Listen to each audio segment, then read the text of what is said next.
নমস্কার বন্ধুরা, তোমরা সবাই কেমন আছো? আশা করি সবাই ভালো আছো। আমার চ্যানেলে তোমাদের সবাইকে স্বাগত জানাই। আজ আমি তোমাদের সাথে শেয়ার করব ফুলকপি এবং আলু দিয়ে কই মাছের ঝোলের রেসিপি। ফুলকপি এবং আলু দিয়ে কই মাছের ঝোল বানানোর জন্য আমি নিয়েছি 3 পিস কই মাছ। আর প্রথমেই এই মাছগুলোতে নুন এবং হলুদ গুঁড়ো মাখিয়ে নেব।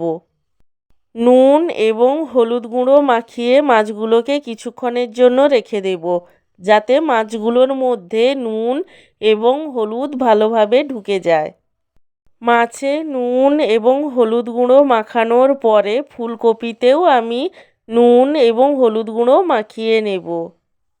ফুলকপিতে নুন এবং হলুদ গুঁড়ো মাখানোর কিছুক্ষণ পরে ওভেনে কড়াই বসিয়ে দেব এবং কড়াইয়ের মধ্যে দিয়ে দেব সাদা তেল। তেল ভালোভাবে গরম হয়ে গেলে তেলের মধ্যে ফুলকপিগুলো দিয়ে দেব কষানোর জন্য। ফুলকপিগুলো যখন লাল লাল করে কষানো হয়ে আসবে তখন এর মধ্যে দিয়ে দেব লম্বা লম্বা করে কেটে নেওয়া আলু। আলুগুলোকেও ফুলকপির সাথে ভালোভাবে কষিয়ে নেব। আর হ্যাঁ, আলুগুলোকে ফুলকপির সাথে কষাতে দেওয়ার আগে কিন্তু ভালোভাবে সেদ্ধ করে নিয়েছি। ফুলকপি এবং আলু ভালোভাবে কষানো হয়ে গেলে একটি পাত্রে ফুলকপি এবং আলুগুলোকে নামিয়ে নেব। ফুলকপি এবং আলুগুলোকে নামিয়ে নেওয়ার পরে কড়াইটাকে ভালোভাবে ধুয়ে আবারও ওভেনে বসিয়ে দেব। কড়াইটাকে ওভেনে বসানোর পরে কড়াইয়ের মধ্যে দিয়ে দেব সাদা তেল। কড়াইয়ের মধ্যে তেল দেওয়ার পরে তেলের মধ্যে দিয়ে দেব সামান্য নুন। তেলের মধ্যে নুন দেওয়ার পরে তেলটাকে সামান্য নেড়েচেড়ে নেব এবং তেলটাকে গরম হতে দেব।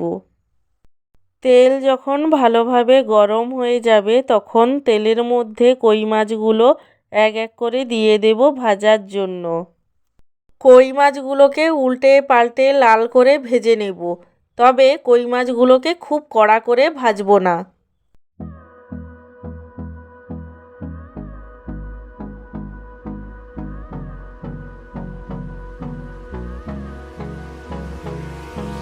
Hold me close till I get up. Time is barely on our side. I don't wanna waste what's left. The storms we chase are leading us, and love is all we'll ever trust. Yeah, no, I don't wanna waste what's left. কই মাছগুলো ভাজা হয়ে গেলে একটি পাত্রে কই মাছগুলোকে তুলে নেব। কই মাছগুলোকে তুলে নেওয়ার পর ওই একই কড়াইতে আরও কিছুটা সাদা তেল দিয়ে দেব। তেল দেওয়ার পরে তেলের মধ্যে দিয়ে দেব কিছুটা চিনি। চিনিটা কালারের জন্য দিচ্ছি। চিনিটা যখন লাল হয়ে উঠবে তখন এর মধ্যে দিয়ে দেব রসুন বাটা। রসুন বাটা দেওয়ার পর রসুন বাটাটাকে ভালোভাবে কষিয়ে নেব। তারপর এর মধ্যে দিয়ে দেব পেঁয়াজ কুচি। পেঁয়াজ কুচি দেওয়ার পর সেটাকেও ভালোভাবে কষিয়ে নেব। তবে এখন শীতকাল চলছে আর এই শীতকালে পেঁয়াজ কষাতে একটু বেশি টাইম লাগে, তাই তোমরা যখন পেঁয়াজ কষাবে একটু বেশি টাইম নিয়ে কষিও। পেঁয়াজটা ভালোভাবে কষানো হয়ে গেলে এর মধ্যে দিয়ে দেব আদা বাটা। আদা বাটা দেওয়ার পরে আদা বাটাটাকেও ভালোভাবে কষিয়ে নেব। তারপর এর মধ্যে দিয়ে দেব স্বাদ অনুযায়ী নুন। নুন দেওয়ার পরে মশলাটাকে আরও কিছুক্ষণের জন্য কষিয়ে নেব। তারপর মশলার মধ্যে দিয়ে দেব লঙ্কা গুঁড়ো। তোমরা চাইলে লঙ্কা গুঁড়োর পরিবর্তে কাঁচা লঙ্কাও ব্যবহার করতে পারো। লঙ্কা গুঁড়ো দেওয়ার পরে মশলাটাকে আরও 2 থেকে 3 মিনিটের জন্য কষিয়ে নেব। মশলাটাকে 2 থেকে 3 মিনিট কষানোর পরে মশলার মধ্যে দিয়ে দেব সামান্য পরিমাণ জল, যাতে মশলাটা পুড়ে না যায়। জল দেওয়ার পরে মশলাটাকে আরও 1 মিনিটের জন্য কষিয়ে নেব। 1 মিনিট ধরে মশলাটাকে কষানোর পরে মশলার মধ্যে দিয়ে দেব হলুদ গুঁড়ো। হলুদ গুঁড়ো দেওয়ার পর মশলাটাকে আরও কিছুক্ষণের জন্য নেড়েচেড়ে নেব। মশলাটাকে কিছুক্ষণ নাড়াচাড়া করার পরে মশলা থেকে যখন তেল ছাড়তে শুরু করবে তখন মশলার মধ্যে দিয়ে দেব আগে থেকে কষিয়ে রাখা ফুলকপি এবং আলুগুলো। ফুলকপি এবং আলুগুলো দেওয়ার পরে সমস্ত উপকরণ ভালোভাবে কষিয়ে নেব। সমস্ত উপকরণ যখন মোটামুটি কষানো হয়ে যাবে তখন এর মধ্যে দিয়ে দেব জিরে বাটা। ফুলকপি এবং আলু দিয়ে কই মাছের এই ঝোলটিতে জিরে বাটা দিলে এই ঝোলটির স্বাদ অনেক গুণ বেড়ে যায়।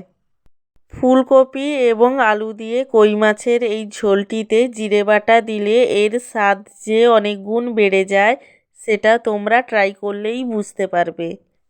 জিরে বাটা দেওয়ার পর সমস্ত উপকরণগুলোকে সামান্য নেড়েচেড়ে নেব, তারপর এর মধ্যে দিয়ে দেব পরিমাণ মতো জল। ফুলকপিগুলো সেদ্ধ হবে সেই অনুপাতে এবং ঝোলের অনুপাতে আমি জলটা ব্যবহার করব। তোমরা তোমাদের হিসাবে জল ব্যবহার করো। জল দেওয়ার পরে জলটাকে ফুটতে দেব যাতে ফুলকপিগুলোও ভালোভাবে সেদ্ধ হয়ে যায় আবার ঝোলটাও গাঢ় হয়ে যায়। জলটা ফুটে ঝোলটা যখন অনেকটাই গাঢ় হয়ে আসবে এবং ফুলকপিগুলোও ভালোভাবে সেদ্ধ হয়ে যাবে তখন এর মধ্যে দিয়ে দেব আগে থেকে ভেজে রাখা কই মাছগুলো। কই মাছগুলো দেওয়ার পরে ঝোলটাকে আরও 2 থেকে 3 মিনিটের জন্য ফুটিয়ে নেব। 2 থেকে 3 মিনিট ঝোলটা ফুটে গেলে এর মধ্যে আমি ধনেপাতা কুচি ছড়িয়ে দেব। ধনেপাতা কুচি ছড়িয়ে দেওয়ার পর ঝোলটাকে নেড়েচেড়ে নেব, তারপর ফুলকপি এবং আলু দিয়ে কই মাছের ঝোলটাকে নামিয়ে নেব। ফুলকপি এবং আলু দিয়ে কই মাছের ঝোলটাকে নামিয়ে নেওয়ার পর সেটাকে গরম ভাতের সাথে পরিবেশন করব। তোমরা এইভাবে ফুলকপি এবং আলু দিয়ে কই মাছের ঝোল বানিয়ে খেয়ে দেখো, আশা করি খুবই ভালো লাগবে। ভালো লাগলে আমার চ্যানেলটিকে সাবস্ক্রাইব করে পাশে থেকো এবং লাইক কমেন্ট শেয়ার করতে একদমই ভুলো না। আর ভিডিওটি দেখার জন্য তোমাদের সবাইকে জানাই আমার তরফ থেকে অসংখ্য ধন্যবাদ।